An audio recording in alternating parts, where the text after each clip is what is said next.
comme ni ma ko waxee ba tey ci scandale du jour moom mu ngi doon jot ay menaces récemment avant ñu koy agressé jotoon na gis nañ benn publication boo xamante ne plainte collective la woon ndax lan ñu ne dafa ni ñi génn ay terroristes lañu waruñu woon génn alors que waxu ko xam nga tout le temps damay dégg ñu naan Sonko dafa ni ku dee sa yaay juraat man musuma ànd ak Sonko parce que je suis apolitique kenn ma neex ci politicien yi te maître El Hadji Diouf parce que il fait du comédie daf may reetaan la kooku kese ma neex ñi ci des gëwma ci kenn neexuma ci mais maanaam Ousmane Sonko musul wax ku dee sa yaay juraat dafa reprendre les propos et Maïmouna Ndour la même chose la def dafa reprendre les propos da ngay gis mooy booy def dissertation ci benn booy jëm jëli citation tu ouvres les guillemets nga dugal citation bi ça veut pas dire que yaa ko wax mais da ngay reprendre les propos d'un autre dafa reprendre ci reprendre boobu jot nañ dégg ne dafa jot plainte collective léegi nag nañ dem déglu justification bi nga xam ne indi na ko ci accusation yi ñu ko def laataa ñu koy agressé.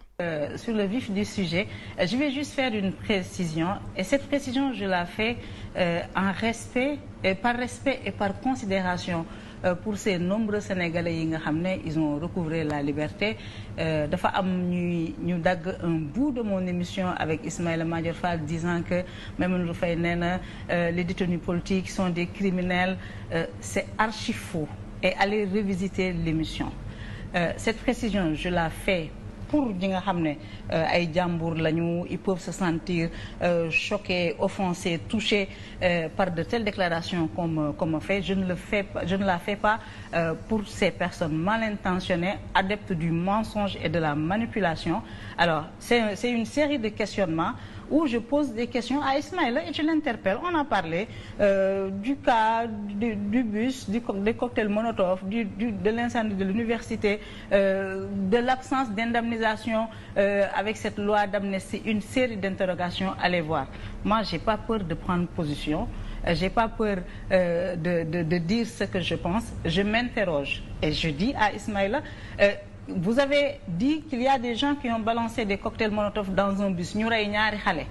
Qu'est-ce qu'on donne comme explication à la famille de ces victimes-là avec cette loi d'amnistie qu'on va voter au nom des retrouvailles politiques? C'est une interrogation, ce n'est pas une prise de position. Je n'ai jamais dit que les détenus politiques sont des criminels. Et man, à longueur d'émission, depuis 1 an et demi, je n'ai cessé d'interpeller, d'alerter et de questionner des membres du gouvernement sur la situation de ces milliers de jeunes yi nga xam ne dañoo nekk en prison. Am na ci ñoo xam ne dañ leen jàpp par erreur, am na ci ñoo xam ne defuñu dara. On a brisé la vie, on a brisé la carrière. Je suis très sensible à la condition de ces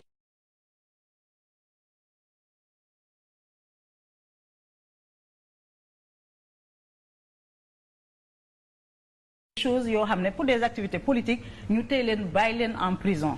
Donc on ne peut pas venir ngeen bëgg rek tëb rek gëm ne way Maïmouna Ndour Faye a dit ça. Les gens qui véhiculent ces informations là bu ñu nekkee ci réew mi dinaa leen lijjanti. ñi nekk bitim réew moom s'ils ont la lâcheté d'être bitim réew di saaga nit ñi ça n'engage que mais ñi nekk ci réew mi ñooñu dinaa leen lijjanti et j'attends votre plainte collective mais je fais cette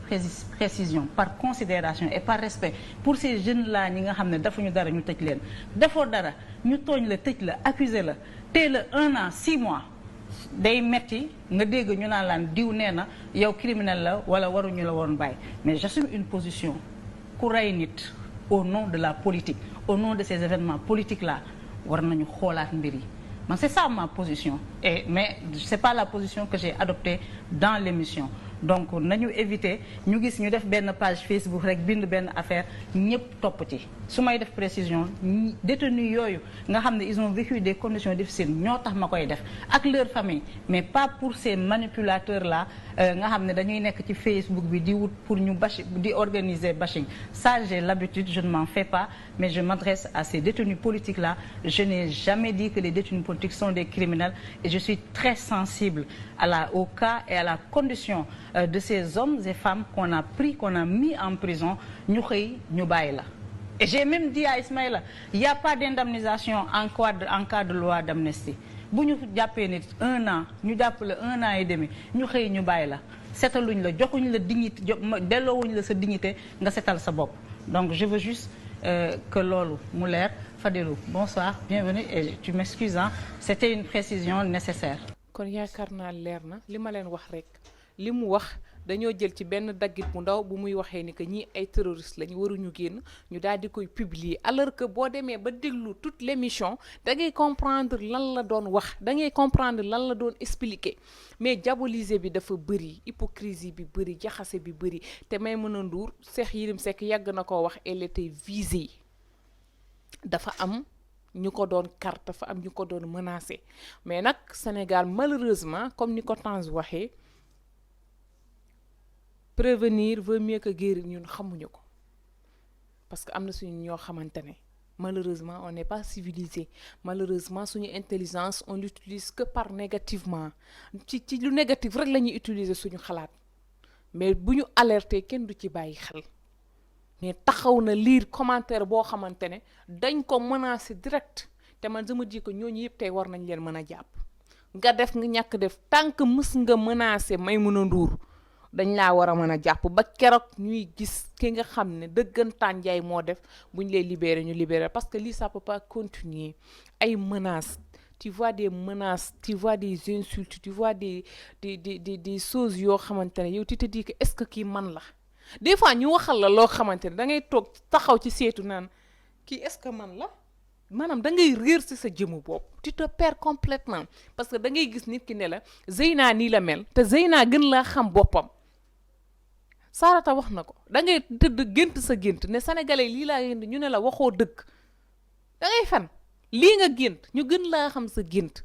nit ki loo ko xam-xam na nga ko waxal jikkoom encore une fois Maïmouna Ndour on doit faire justice pour elle gis nañ taxawaay ñu bëri comme ni ñu ko waxee rek hypocrisie bi dafa bëri politique bi dafa bëri am na ñoo xam ne dara ci la ñuy wax gëmuñu dara ci li ñuy wax te xam nañ les responsables ndax sénégalais nag aha yàlla dafa am lu mu ñu may mooy njort pas njort bu rafet njort bu ñaaw yàlla daf ñu ko may mais elle mérite tax que ñu defal ko justice parce que c'est une femme brave c'est une femme qui tey